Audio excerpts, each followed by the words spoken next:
USAA knows dynamic duos can save the day, like superheroes and sidekicks or auto and home insurance. With USAA, you can bundle your auto and home and save up to 10%.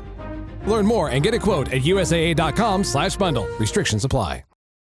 Welcome to the Superhero Leadership Podcast, hosted by former CEO of Marvel Entertainment, Peter Cuneo. Listen as he explores outstanding leadership through the lens of successful superhero leaders. Here's your host. Welcome to Season 2, Episode 1 of Superhero Leadership, where extraordinary leaders who thrived under pressure, turned around organizations, and inspired others will share their stories. I'm Joe Garner, producer of the show, and today I'm flipping the script, putting our usual host, Peter Cuneo, in the guest seat. You know Peter as the turnaround CEO who brought Marvel Entertainment back to life and led big transformations across a range of industries. Today, we're going behind the scenes, exploring his leadership journey, what he took away from hosting Season 1, and what he hopes you'll gain from Season 2. It's a rare opportunity to hear Peter reflect from inside out, early influences, key lessons, and why this podcast has become a personal mission. Let's dive in. Peter, it's great to see you. We've had some fun here these last couple of days, getting Season 2 underway.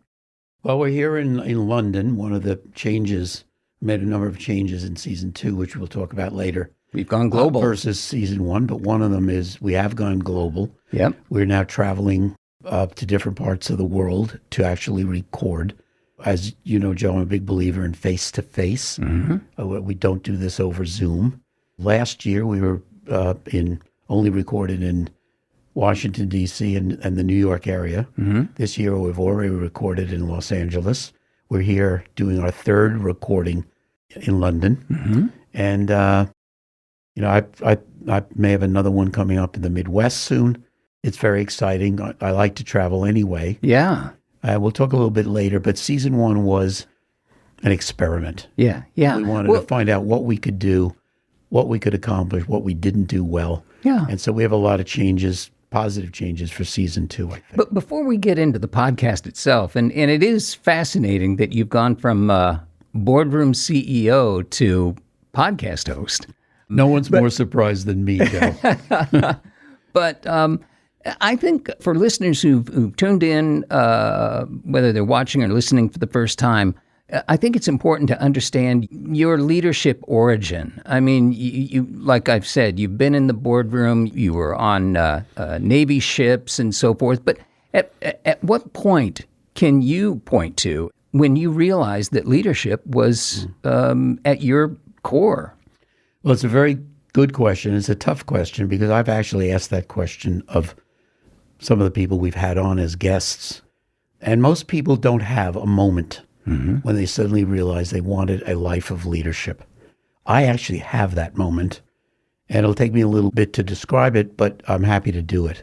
Please. And this moment actually occurred for me when I was in the Vietnam War. And I was a young Navy officer on a guided missile destroyer. And this was my second tour. And in the Navy, the captain no longer drives the ship. The captain is, on any of these ships, extremely busy. Mm-hmm. This is not the age of sail anymore, where you see in movies the captain yelling to the helmsman and so on what to do. There is someone called the officer of the deck who actually does that, who's highly qualified, has practiced a great deal driving the ship before they become qualified to actually do it with no help. Mm-hmm. And my first tour, I was what you would call junior officer of the deck, still learning and practicing. But I was a qualified fleet officer of the deck in my second trip into the war. And this occurred on a very bright, shiny day, 2:00 in the afternoon, a light breeze, nice day to be out there. And I'm officer of the deck. And when the carrier is not launching or controlling aircraft or bringing them in, basically you float around at random. Now you can see the other two ships. I could see the carrier and I could see the other destroyer. And you never know whether you're going to be asked to go in front of the carrier or behind. At any rate, we're floating around very slowly at random. And of course, when the carrier gets ready to launch or receive aircraft, they want to turn into the wind because they want to get maximum lift for the planes taking off or landing. Mm-hmm. So we're floating around and we get a message, Fleet Fox takes station 1 mile in trail, meaning, and the carrier tells us, what course they're coming to go into the wind. And we never know this ahead of time because the wind shifts on a regular basis when you're at sea. As it turns out, the carrier is going to be coming right at my ship because we're downwind from the carrier. And so we're flying down port side. We're about several hundred yards apart from the carrier, which may sound like a lot to our listeners, but actually at big Navy ships on the ocean, it is not a lot because you are 3 seconds away from ramming each other. If you ever had that problem, well, that was not a problem. We were going in opposite directions, and I had to get as quickly possible right on that spot, 2,000 yards in trail. So now I'm ordering left full rudder because we got to turn sharply. Mm-hmm. Where the carrier's still not past us. I'm turning the bow towards the carrier, which is a little scary, but I know that it won't be a problem because I'm going to skid for a while before we turn. I also realize as I'm starting to turn, as the carrier is passing us, that I'm not going to get in position. My turning radius is too big, the arc. I'm going to be on the other side of the carrier rather than directly behind.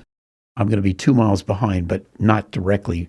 The planes will literally fly right over our ship. Mm-hmm. And so I have a problem. But I have a trick. And that is because I have 2 propellers. If I back one propeller backwards while the other is going full speed ahead, it tightens the turn, actually twisting the ship more than normal. So I'm out on the bridge outside in the wind, yelling those orders into the bridge cabin, so to speak, where the people are. And as it turns out, we hit it exactly. We hit the mark exactly right.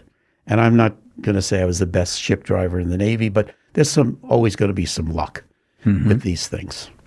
Anyway, I'm feeling really good about that. We're right perfectly 2,000 yards behind.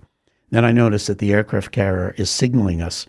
And this is the age where you still signaled between ships by flashing light. Mm-hmm. But I'm very busy trying to stay in position. And the planes, I can see the F-4 Phantom are starting to come back, and they're turning to come around us and on to the aircraft carrier. So I'm not paying much attention to the flashing light. And but I'm feeling very good about myself. Mm-hmm.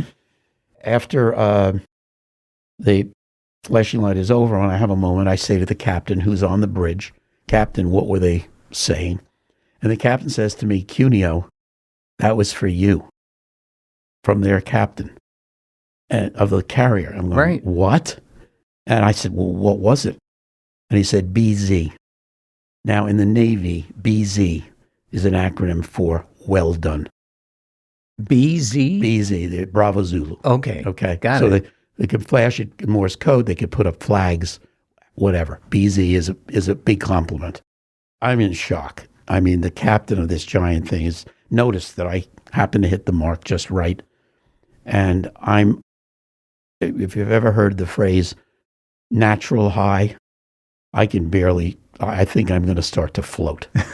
I am so high. I am 24 years old. I have this responsibility for a ship with 300 sailors, 20 officers, and with these operations where life matters every moment. Okay, we're talking about potentially saving lives. And I am completely nuts. I can't describe the feeling I had.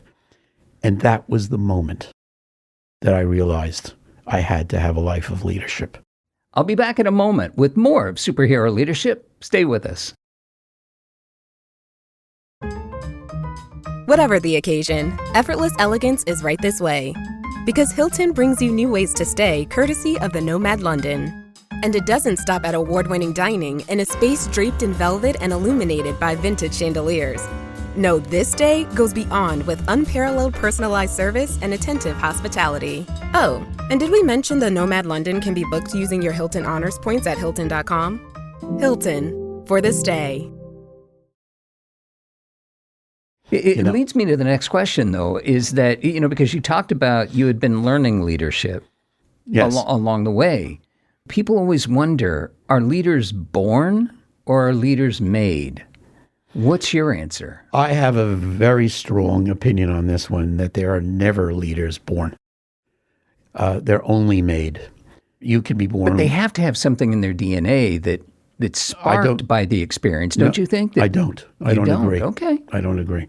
Yes, you have to be born with some intelligence and some other things. Right. But no, I always go crazy when I hear someone say he or she is a born leader, because it's not true. You are made by your life experiences with other human beings, starting when you're very young. Mm-hmm. You can start to learn leadership when you're 5 years old. No, you're not as a 5-year-old thinking I'm learning leadership. It's all to do with the experiences, the diversity of the experiences that you're having in your life when you're young. And when I'm saying young, you're always learning leadership, of course, but it starts at age 5. Mm-hmm. You can learn leadership at 80. It's possible. Everyone can still learn leadership, but the foundation starts when you're young. Were you brought up by your parents as a self-confident person?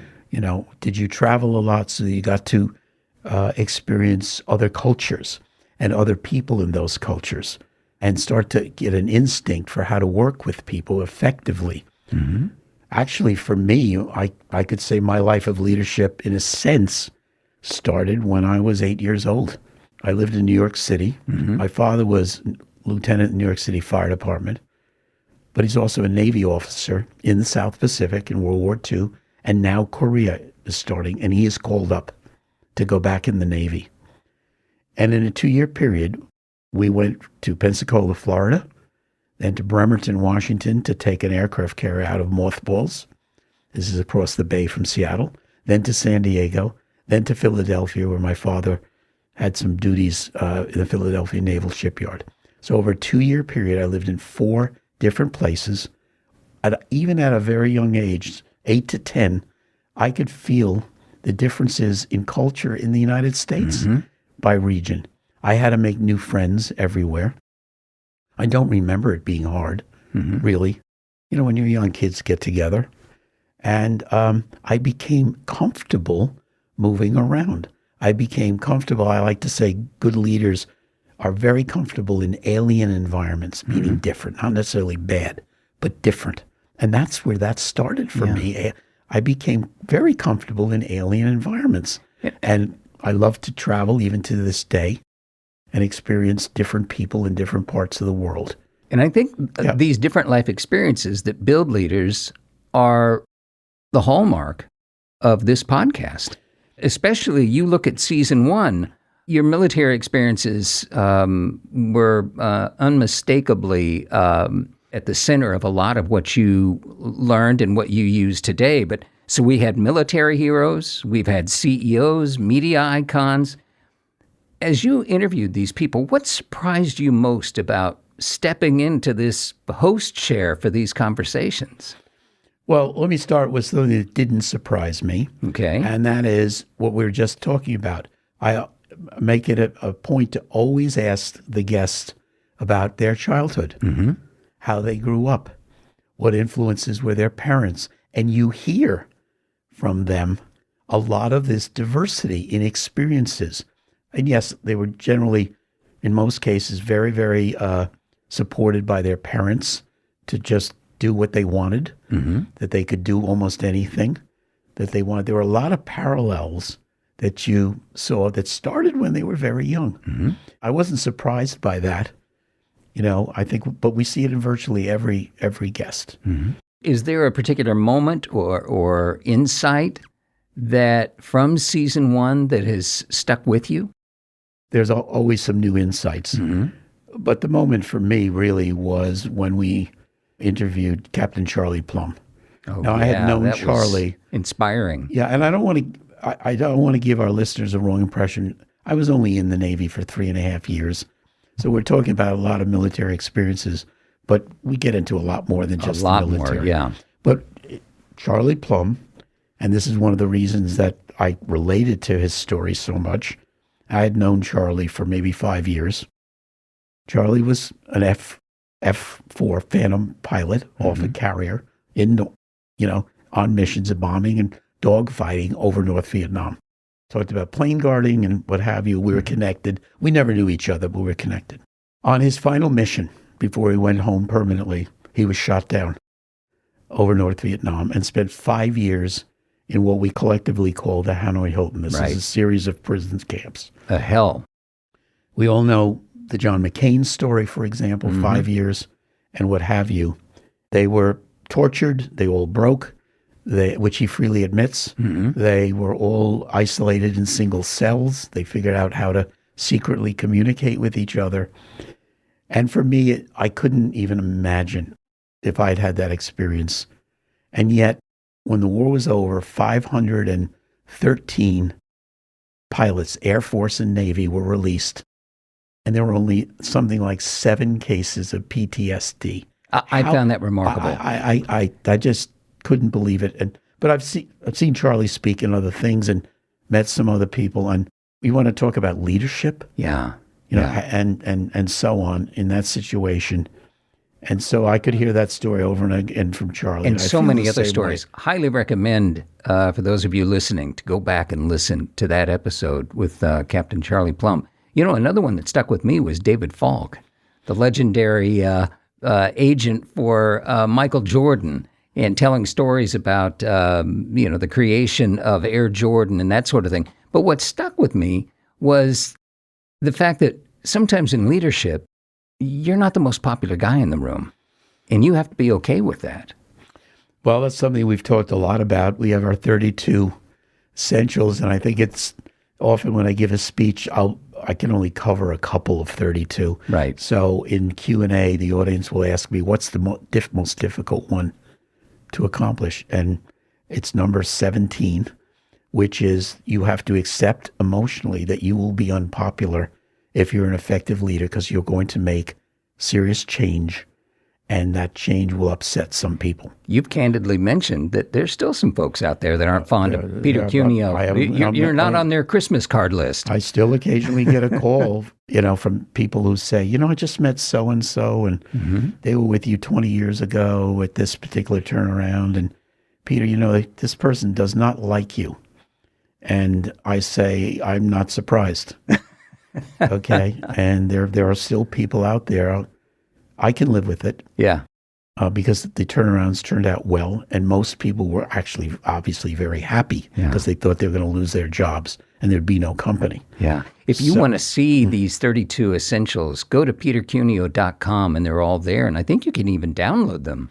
You can, and actually, what I recommend to people is, one of the hallmarks of great leadership is effective leaders will grade themselves on how they're doing every once in a while. Sometimes it's just thinking it through.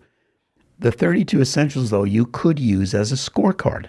It's my personal scorecard. And just because you came up with them, you've also been candid about the fact that you haven't necessarily aced them all. No, this started over 20 years ago. I created 28. Today it's 32.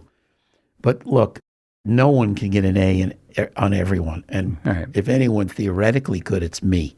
But I have to admit, there are some of them. Yeah, I'll give myself an A now. Some, though, because of my personal traits, particularly the negative ones, I'm working hard to get a C. Which you're candid about in season 1. In every episode, I think we've discussed the things that you believe you've excelled at, as the guest has, and the ones that, which is one of the essentials. You got to admit your failures. You got to admit your mistakes. Most ineffective leaders feel that it's a sign of weakness to admit you made an error. I had another incident actually in the Navy, which we won't go into, where the captain almost made a mistake and almost got us in very serious jeopardy. It worked out. But the next day, he held a meeting of all the officers to literally analyze in detail his mistake. I learned at that point that it's okay for a leader to admit their mistakes. They're human. Right. The more important thing is fix it. Fix it. I've always followed that because of that particular incident. We'll continue our conversation with Peter right after this short break. Is anyone out there? Another salesperson enduring the endless search. Exhausting. If you want to get right to the right conversations, you need LinkedIn Sales Navigator. Whether you're looking for new leads or strengthening existing relationships at your top accounts, get right to the right conversations with LinkedIn Sales Navigator. Try LinkedIn Sales Navigator now with a free 60-day trial at linkedin.com/trial. That's linkedin.com/trial. Terms and conditions apply! You know, somebody else that stuck with me from season 1, too, is Soledad O'Brien. Very accomplished journalist in her own right, but yet discussed the difficulties sometimes in leadership as a female, as a minority, in an otherwise very male-dominated business. Soledad is a very, very special person. She's somebody who doesn't give up easily, to say the least. She came from a family where her parents, it was a mixed race family, and they weren't allowed, they lived in Maryland at the time, they weren't allowed to get married, believe it or not. They ended up moving to New York State to get married. Both her parents were accomplished, and Soledad had, it's either 3 or 4 brothers and sisters. They all went to Harvard. Wow. As undergraduates. So talk about overcoming. I love, and I think all Americans love stories of people overcoming problems. Yes. And getting back to failures and talking about your failures, another one of our 32 is basically forget your successes, remember all the gory details of your failures. That's a tough one to swallow. I know. And I often say you need to fail to be successful, which my audiences sometimes think I might have lost it a little bit. But I think any successful person can say that. They never learned from their successes. Not really. They didn't really know how it happened. I mean, there was there was hard work that was put in it, determination, and some just dumb luck. But the failure, they can dissect that piece by piece. I think absolutely. And so, but you also have to be honest with yourself. And that's why getting back to using the 32 essentials as a scorecard. But you're going to grade yourself and pull it out every 3 months or something, see how you think you're doing. But you got to be honest with yourself, which is hard for some people. Yeah. Now, people don't have to listen to season 1 in order to really experience season 2, but if they go back and listen to season 1 in a phrase or two, what do you hope they get from it? I think we accomplished our mission. Our mission was, first, we're concerned about leadership in general in the world. And I make the statement that there's less good leadership in the world than maybe ever. And we don't get into politics. We don't get into individuals. That's not the message. The message is we need more good leadership in the world. And we're going to be talking about how our listeners, if they aspire to leadership or our leaders now want to get better, we think listening to people who have lived the experience is very, very important. And you can remember the stories. Yeah. See, we're really, Joe, storytellers. Well, in the end. That's the point. I think the signature of this series is that we don't have people come on who talk about other people's leadership successes or failures. They come on and talk about what they did. They show their scars, their bruises, and here's what you can learn from what I did. That's one thing that I think makes our podcast different from many other leadership podcasts. There are plenty out there, but all the participants lived it. They did it. This wasn't somebody looking in from the outside, trying to read what went on or reading a book about what happened and talking about it. This is people who actually proved it. Yeah. And we're out there. And we like to think that that's very valuable to people listening. And our stories of success and failure, matter. And I'm hoping that, do that. The other theme we have, besides just lack of leadership in the world and we need more good leadership, is young people are not learning leadership. And we talk about why that is. Because in the end, we need the young people to rise up. Yeah. And it's not their fault, the reason they're not learning leadership. It's our culture, it's technology, it's over-parenting. It's a whole bunch of different issues. Also, we talk about ways they can learn leadership, and on petercuneo.com, there's also a list of about 15 things I recommend for young people. Yeah. to And learn we also leadership. have a guest coming up in season 2 that addresses that as well in a very unique way, and reverse mentorship. But we are back for season 2. We're expanding. We're on more platforms. We've got an incredible mix of guests. What excites you most about season 2? It's not that our quality of guests is any better than season 1. True. I thought the quality was always very, very good. Again, we're having only people who have lived it, and from different backgrounds, a diversity of backgrounds. I like to think we're having no trouble finding people. People want to come on. And we've gone extra episodes. Yeah. Last season 1 was 8. This is we're going to have 10, maybe 11. That's right. Yeah. Well, there's some other things that are happening in season 2 we didn't do in season 1. Maybe the most important changes we're now videoing. Yes, this. So if you're watching right now as part of the audience, we didn't video last year. It was only audio. Now we have both this year. We're also, last year, because I insist on face-to-face, I'll only do these face-to-face. We only really went to studios in New York City, in Washington, D.C. That was basically where we're limited. This year we're traveling. We've already been out to L.A. Joe, you and I are sitting right now in a studio in London, England. We wanted those miles. Where my interview here is our third interview Yes. that we've done here in the last 2 days. And so we're going afield to get as much diversity as we can. Of course, you find out the leadership is leadership any place in the world. The basics And are I think the it's same. interesting that our guests, they've complimented you on the fact that you traveled to London to sit down and talk, that you've traveled to Los Angeles to talk. It's impressive. One of the reasons I think young people don't learn leadership is they don't get enough face-to-face diverse experiences with other people.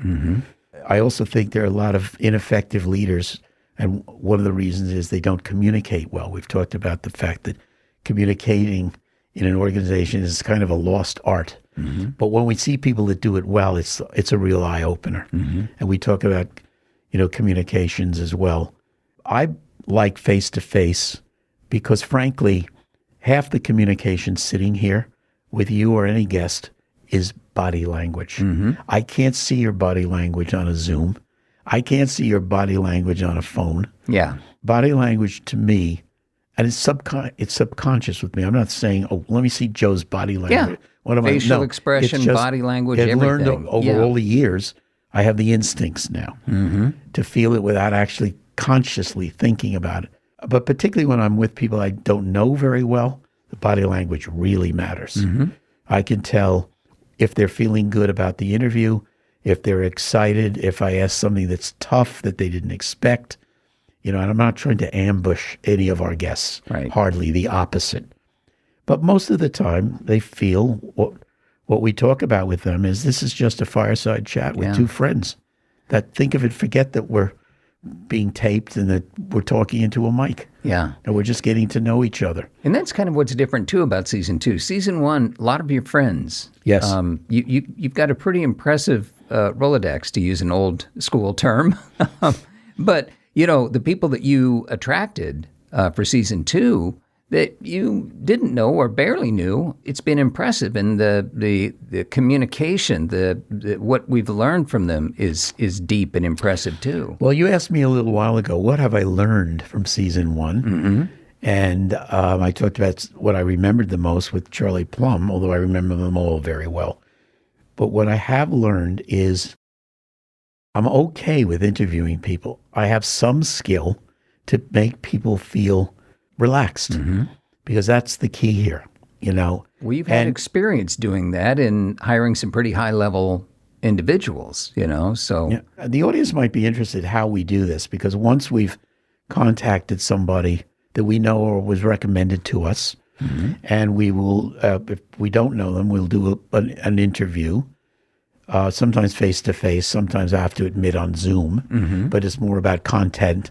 We do our homework, and you, as the producer, write questions that we might ask them. So we do submit questions to the guests. I will tell the audience that in 80 to 90% of the time, we never ask the questions because we just get off. I'm sticking to my list. Yeah, okay. Well, you're the producer, Joe. Even though a lot of work went on, I benefit from that background work, even with my friends. Sure. Because I have touch points, things I want to ask about that gets them to come out of any shell they might have. Most of them don't have a shell to start with. But Yeah. Occasionally we run into it. So what I have learned is, you know what? I'm okay with doing these interviews. I feel that they're successful. Yeah. And I had no idea. Talk about going into an alien environment. I knew nothing about podcasts, Joe. It's all thanks to you. Well, And I knew nothing you're a about... quick study. We've got more leadership lessons from Peter Cuneo after this break.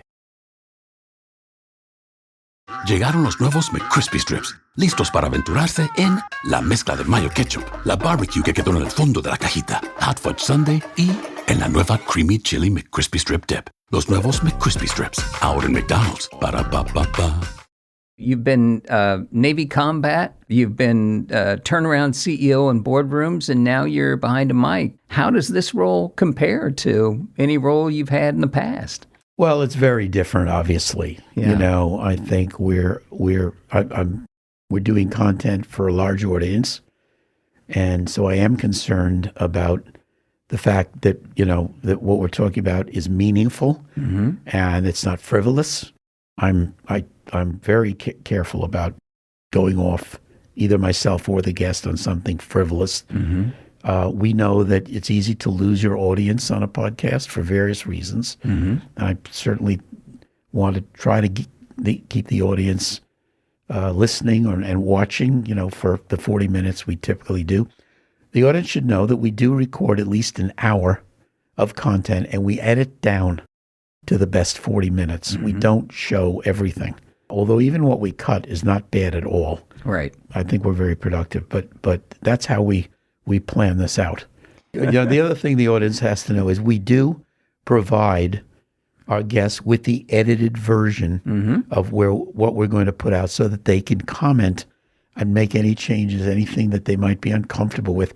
Interestingly, the audience should also know we've never had one change from any of our guests based on what we sent to them to look at. And in fact, I am very happy to say that generally they're very pleased by how it's turned out. Yeah. Well, we set out with a goal of making sure that it's time well spent, that there is little to no fluff. If you tune in, you're going to get what you came for. You're going to get some real hard lessons and insights into the kind of leadership qualities that you can take from the podcast and enact in your own career or life. It doesn't just have to be other executives. They can be leaders, whether you're talking about leading a family, leading in schools, you know, absolutely. every organization. You'll be able to take something away that will help you. Yes, you could be a teacher leading students. You could be head of the PTA for a school. You could be a deacon in your church. You could be whatever form of leadership. All of this should benefit you if you have the time to sit down and think about it and listen to what we talk about. It's not just business. Yes, we are weighted to business. It's true. But we try more and more to be as diverse as possible to make the point that it's any leadership job that requires a lot of change, you will benefit from tuning in. So what has being the host of Superhero Leadership taught you about leadership, about people, about yourself? Well, let me talk about recently the most interesting thing I think that's happened, and you mentioned it a little earlier. We're talking about a concept in leadership, fairly new, called reverse mentoring. And our guest, who is the leading disciple in the world for this and is very accomplished, I'm not going to steal her thunder. It is a woman, very dynamic. When I first heard about her and saw her TED Talk, and she has a book also out, I realized if I was honest with myself, what I preach for other people, I had a void in my leadership. And what reverse mentoring is really about is because the generations are so different And so she said, much what, change. 5 generations currently in the workforce? It's amazing. Yeah. Amazing. Stunning. That the bosses who typically act as mentors classically need to understand the people that work for them, including the young people. And they probably understand the how, but they don't understand the what. In other words, they understand how these people are motivated, how they behave, but they don't understand why. I've always made a point of saying it's great to, and I like to, in any leadership assignment, spend some time individually with people down the chain. And when I do that, sometimes they'll tell me some things that are very useful. But what I'm learning about in that case is how they do their job. What are the stresses of their job? What do they have to be good at their job? I don't go the next step. You know, I just heard the other day that you were going to quit, and you didn't think you had to call in to tell us you were quitting. Well, that's an anathema to me. I mean, I can't even imagine that. But I should be able to understand what it is, what's happening there. I heard you have an 8-hour job, but you're so good, you're doing it in 2 hours, but you don't think you need to work on anything else for the other 6 hours. These are actual situations that have happened that I've heard about. And okay, well, wow, you mean, are you paid 2 hours for the job, which happens to take you 2 hours, or are you paid for 8 hours? And of course, the bosses are going to say, no, you're paid for 8 hours. But the person genuinely believes, no, you gave me a job description. I signed on for it, and I'm doing it. And so you've got a big mismatch here, you know. And so working in the office, not working in the office, all of these things are new challenges. And good leaders have to understand why young people think the way they do, not just how. Is their work ethic terrible because they don't want to come to the office? Not necessarily, but you might think that. So I need to be mentored by these young people, literally. Yeah. They have to educate me about how they see modern leadership and what works for them, what doesn't work, what can we change, what can we not change. So I've learned that I have a void, and I'm going to work on this. In the minute or two that we have left, just in the world we're living in today, what would be the best leadership advice you can offer? Well, the best leadership advice I could offer is to take risks. It's not easy to take risks, and leadership is not for everybody. Most human beings don't aspire to leadership because of the risk of failure. And with some people, even the risk of failure isn't as big as the risk of upsetting other human beings, which we talked about, being unpopular.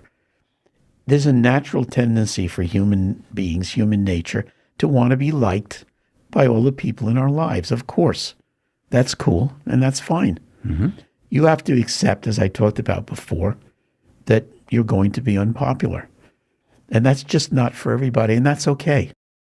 I sometimes say people like me that do turnarounds, and particularly the severe turnarounds, you know, we're not the normal people. There's something abnormal about us. We're a little crazy, before, right?